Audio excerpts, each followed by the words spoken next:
नमस्कार। प्रथम वर्ष के टॉपिक एकात्मक शासन के बारे में हम लोग पढ़ रहे हैं।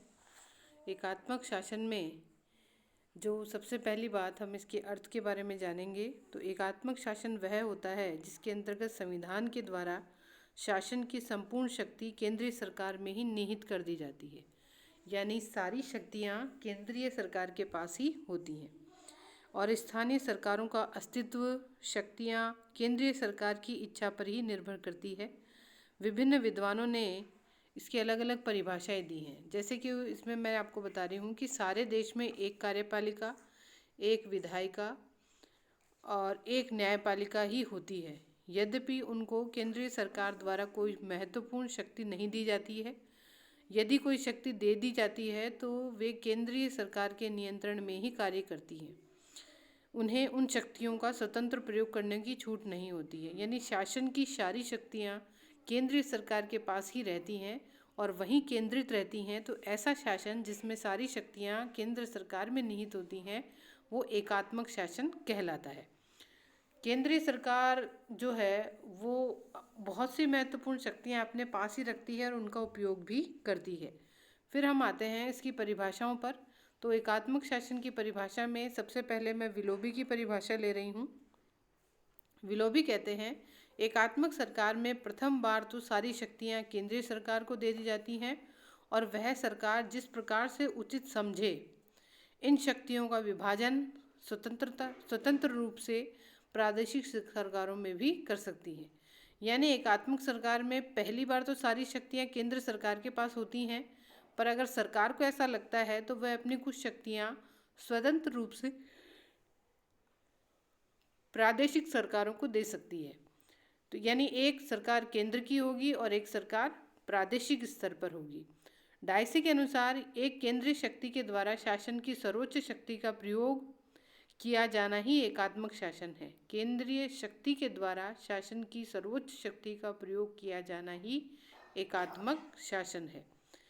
C.F. स्ट्रॉन्ग के अनुसार एकात्मक राज्य वह राज्य है जो एक केंद्रीय शासन में संगठित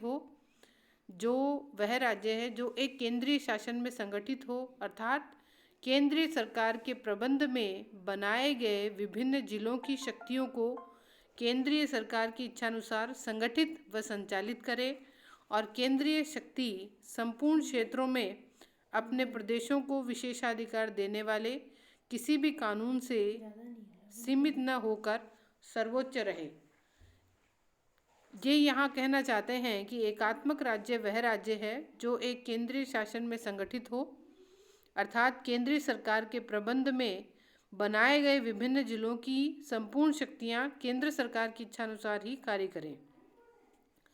शक्ति का जो पूरा केंद्र है वो शक्ति का जो हम मानेंगे केंद्रीय स्थिति है वो एकात्मक शासन में केंद्रीय सरकार के पास ही होती है। फिर इसके पश्चात हम इसकी विशेषताओं पर आते हैं। विशेषताओं में जो सबसे पहली विशेषता है कि एकात्मक शासन में शक्तियों का केंद्रीकरण होता है। यद्यपि प्रशासन की सुविधा के लिए राज्यों को प्रांतों व इकाइयों में भी बांटकर कुछ शक्तियां केंद्रीय सरकार द्वारा उन्हें दी जाती हैं, लेकिन केंद्रीय सरकार जब चाहे उन अपनी शक्तियों को वापस भी ले सकती है, जिसका अर्थ यह है कि एकात्मक सरकार के पास शासन की सारी शक्तियां केंद्रित होती हैं और अपनी शक्तियों का बंटवारा प्रादेशिक सरकारों को भी करने में स्वतंत्र व सक्षम होती है। यानी जो पहली विशेषता है कि शक्तियों का केंद्रीकरण है। दूसरी बात, अगर केंद्र चाहे, प्रशासन चाहे तो वो शक्तियों को बांट भी सकती है, और पर बांट देने का मतलब ये नहीं है कि वो उनके क्षेत्राधिकार से बाहर है, वो जब चाहे उन शक्तियों को वापस भी ले सकती है।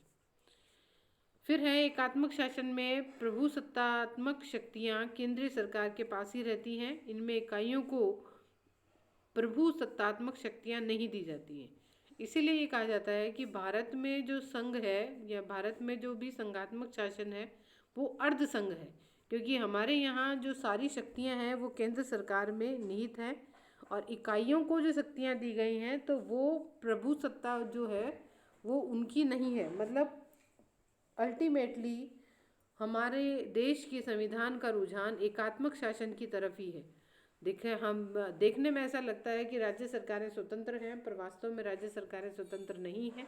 किन्हीं मामलों में उन्हें केंद्र के अधीन ही रखा गया है। फिर आता है एकात्मक शासन में एकल और इकहरी नागरिकता पाई जाती है।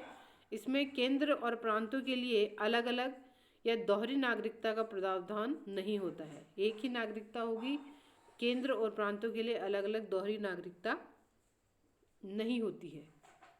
फिर हम आते हैं कि एकात्मक सरकार में एक ही कार्यपालिका, विधायिका और न्यायपालिका होती है। प्रांतों या इकाइयों की कोई कार्यपालिका, विधायिका और न्यायपालिका नहीं होती। इसमें हम उदाहरण ले सकते हैं ब्रिटेन का, जहाँ पर इस प्रकार की शासन व्यवस्था कार्य करती है। मतलब प्रांत यानी इकाइयों की अलग से कोई कार्यपालिका और विधायिका नहीं है। एकात्मक शासन में संविधान लिखित भी हो सकता है और अलिखित भी हो सकता है। एक संविधान का होना एकात्मक सरकार को औचित्यता प्रदान करता है और शक्तियों का बंटवारा केंद्र के पक्ष में करके प्रादेशिक सरकारों से उसकी रक्षा भी करता है। लिखित संविधान का होना एकात्मक शासन को वैधता प्रदान करता है। ब्रिटेन में यह संविधान अलिखित है, जबकि फ्रांस में लिखित है। तो फिर आगे हम बात करेंगे कि एकात्मक शासन में संविधान का स्वरूप लचीला व कठोर दोनों प्रकार का ही हो सकता है। यानी संविधान लिखित भी हो सकता है और अलिखित भी हो सकता है, और संविधान कठोर और लचीला दोनों ही प्रकार का हो सकता है। इसके लिए हमारे सामने जो उदाहरण है वो है ब्रिटेन और फ्रांस के, जहाँ ब्रिटेन में लिखित संविधान है और जो वहाँ पर अलिखित संविधान है और फ्रांस में लिखित संविधान है। तो एकात्मक शासन में दोनों ही प्रकार की विशेषताएं पाई जाती हैं। फिर इस प्रकार से शक्तियों का केंद्रीकरण, केंद्रीय संसद की सर्वोच्चता, समान प्रभुसत्ता वाले निकायों का अभाव, इकहरी नागरिकता, इकहरा शासन, लिखित या अलिखित, कठोर व लचीला संविधान एकात्मक शासन की प्रमुख विशेषताएं कहलाती हैं।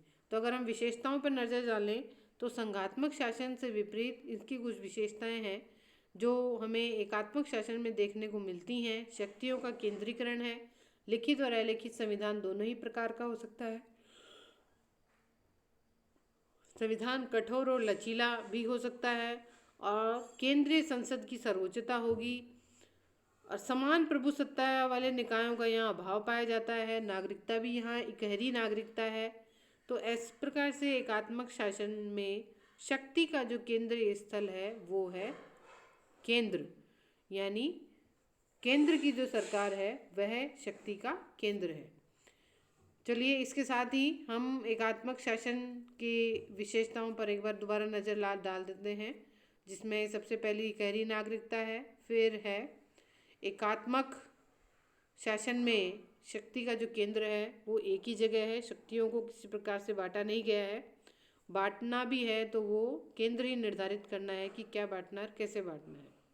इस प्रकार से आज हम इतना ही पढ़ेंगे। एकात्मक शासन की टॉपिक अब हमारा कंप्लीट हो चुका है। धन्यवाद।